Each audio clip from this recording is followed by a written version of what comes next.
Hello students, once again welcomes all of you in maths class. After matrix we shall introduce determinants. Okay, what is determinants?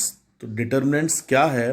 तो तीन चार point में अपन determinants को समझने की कोशिश करेंगे. तो determinants is a number, real और complex. डिटरमिनेंट्स कोई एक नंबर है, रियल हो सकता है, कॉम्प्लेक्स हो सकता है. It is defined only for a square matrix. और ये नंबर केवल और केवल किसके लिए डिफाइन है? स्क्वायर मैट्रिक्स के लिए. स्क्वायर मैट्रिक्स के बारे में सभी जानते हैं अपन कि number of rows is equal to number of column. यानी स्क्वायर मैट्रिक्स एक नंबर एसोसिएट करता है, उस नंबर को ही मैट्रिक्स बोलते हैं. क्लियर? वो नंबर कहाँ से मिलना है देखेंगे अभी आगे मेथड में, एग्जाम्पल्स में, तो ज़्यादा क्लियर होगा. तो अपन को फिलहाल सिर्फ इतना याद रखना है कि डिटर्मिनेंट्स एक नंबर होता है, रियल हो सकता है, कॉम्प्लेक्स हो सकता है, लेकिन वो नंबर कहाँ से एसोसिएट होता है? स्क्वायर मैट्रिक्स द्वारा. क्लियर? तो determinant of matrix A is written as this, या denoted by D T of A, determinants of A बोलते हैं इसको, या डेल्टा, या सिंबल के द्वारा. क्लियर? ये जो सिंबल मोड ए जैसा दिख रहा है, इसको मोड ए नहीं पढ़ेंगे, मॉडुलस नहीं है ये केवल और केवल क्या है? Determinant of A. सिंबल है डिटर्मिनेंट का. ओके, एक पॉइंट आपको नीचे मिलना है, कहीं लिखा हुआ होगा कि this is read as determinant of A and not modulus of A. इसको मॉडुलस ऑफ ए नहीं पढ़ना है, अपन को क्या रीड करना है? इसको डिटर्मिनेंट ऑफ ए. तो डिटर्मिनेंट ऑफ ए के तीन सिंबल हो गए, एक तो इस तरह से, या डी टी ऑफ ए, या डेल्टा द्वारा. क्लियर?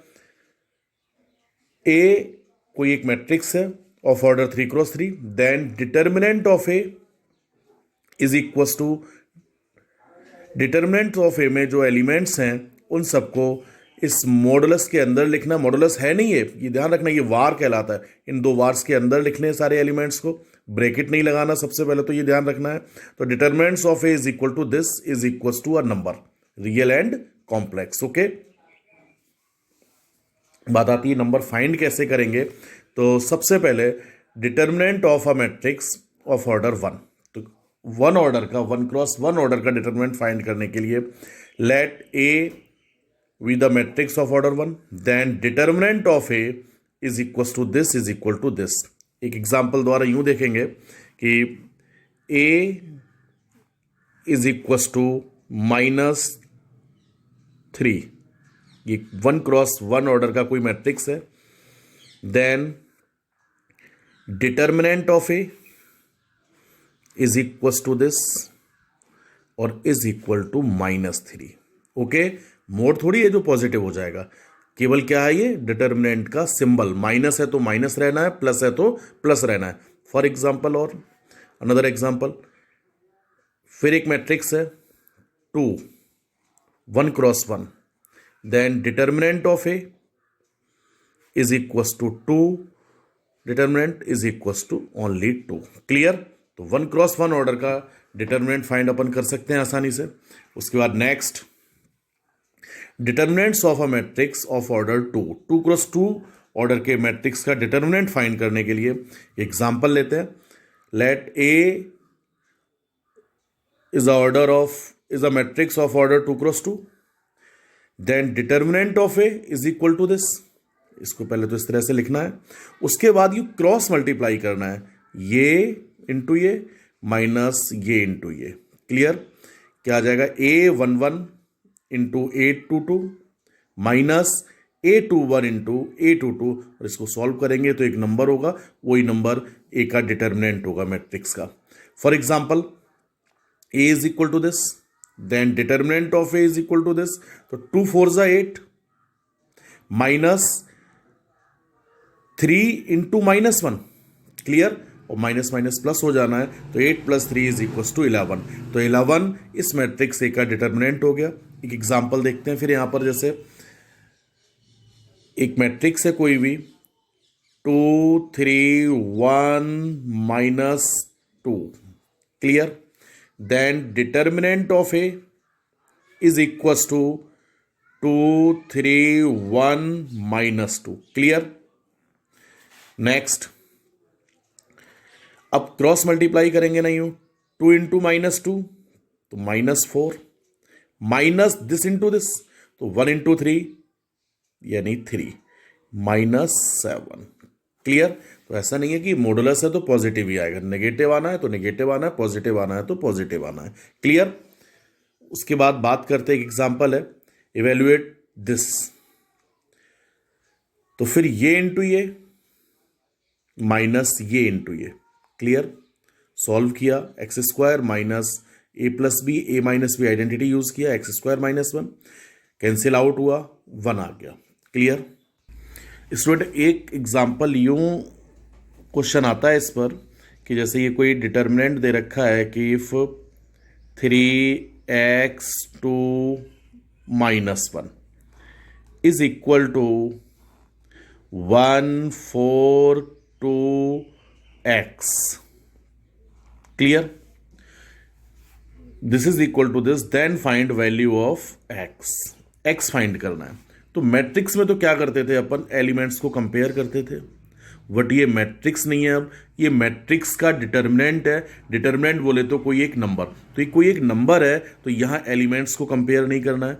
सबसे पहले तो क्या करना है, इसको सॉल्व करना है, डिटर्मिनेंट्स की वैल्यू फाइंड करना है।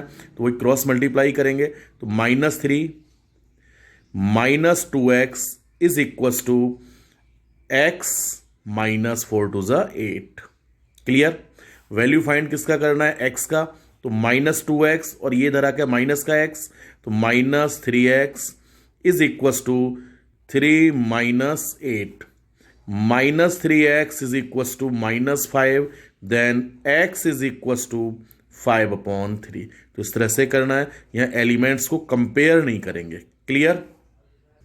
एक नेक्स्ट एग्जांपल देखते हैं हम कि if x 2y 1 3 is equals to 5 and 2 -3 xy is equals to 6. Clear? Then find value of x and value of y. Clear? तो यहाँ ये दो डिटर्मिनेंट्स हैं, इनकी वैल्यू गिवन है, x और y फाइंड करना है। तो सबसे पहले फर्स्ट वाले को सॉल्व करेंगे, तो 3x - 2y, 3x - 2y is equal to 5, first equation, and ये 2y -3x, बट इस माइनस के कारण +3x हो जाना है, +3x is equal to 6, second equation. इन दोनों इक्वेशंस को सॉल्व करेंगे और सॉल्व करने पर x की वैल्यू अपन को मिल जानी है और y की वैल्यू मिल जानी है। क्लियर? तो इस तरह के क्वेश्चन सॉल्व कर सकते हैं ना। एक क्वेश्चन कुछ इस टाइप से आना है कि if x 3y 1 -2 is equal to 3 2 xy and x -2 y 2 is equals to 4 3 1 0। Clear? Then find x and y। तो यहां पर भी सेम लास्ट एग्जांपल जैसा इन दोनों को सॉल्व करेंगे। पहले ये क्या आएगा, -2x -3y is equal to 3y -2x। Clear?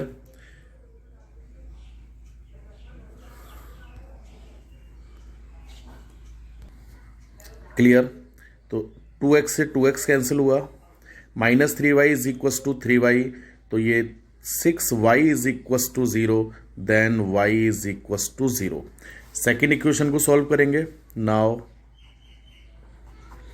2x plus 2y is equal to 0 -3। Okay, तो 2x plus 2y is equal to -3। Put the value of y in equation this, तो 2x plus 0 is equals to -3, y की value put किए, और x is equals to -3/2। तो इस type के question solve कर सकते हैं ना स्टूडेंट।